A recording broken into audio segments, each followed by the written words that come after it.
திருநெல்வேலி மாநகராட்சியில் புதிய மேயர் ராமகிருஷ்ணன் தலைமையில் நடைபெற்று வரும் மாமன்ற கூட்டத்தில் 6வது வார்டு கவுன்சிலர் வாக்குவாதத்தில் ஈடுபட்டுள்ளனர்.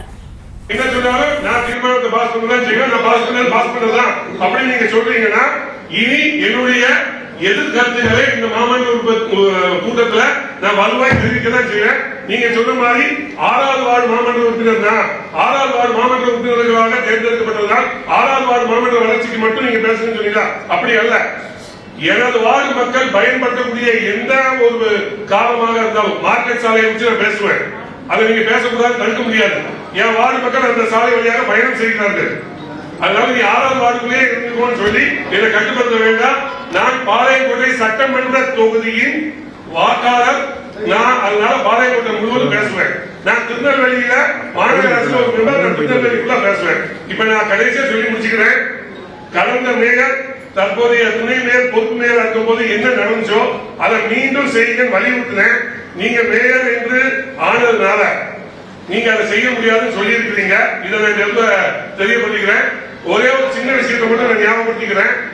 திருநெல்வேலி மாநகராட்சியின் யூடியூப்ல அடிச்சா இப்ப நடந்த இந்த 2 வருஷ யூடியூப் வீடியோஸை விட பழைய ஆண்டுகள்ல நீங்க மாமன்ற உறுப்பினர் நீங்க அப்போதைய மேயரை எதிர்த்த வீடியோக்கள் வருகிறது.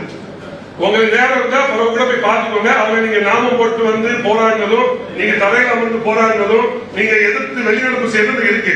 அதை நினைவில் வைத்துக் கொண்டு நாங்களும் அவ்வாறு உள்ள மாவட்ட உறுப்பினர்கள் தான் என்பதை நீங்க நினைவில் வைத்துக் கொண்டு செயல்படணும்னு சொல்லி சிறந்த மேயரா செயல்படுறதுக்கு மீண்டும் ஒரு முறை உங்களுக்கு வாழ்த்து தெரிவித்து உட்கார்ந்து.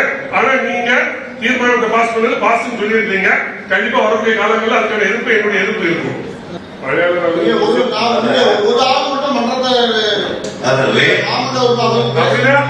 தகுதி நீங்க செஞ்சீங்க, நான் வெளியே போயிருந்தேன்.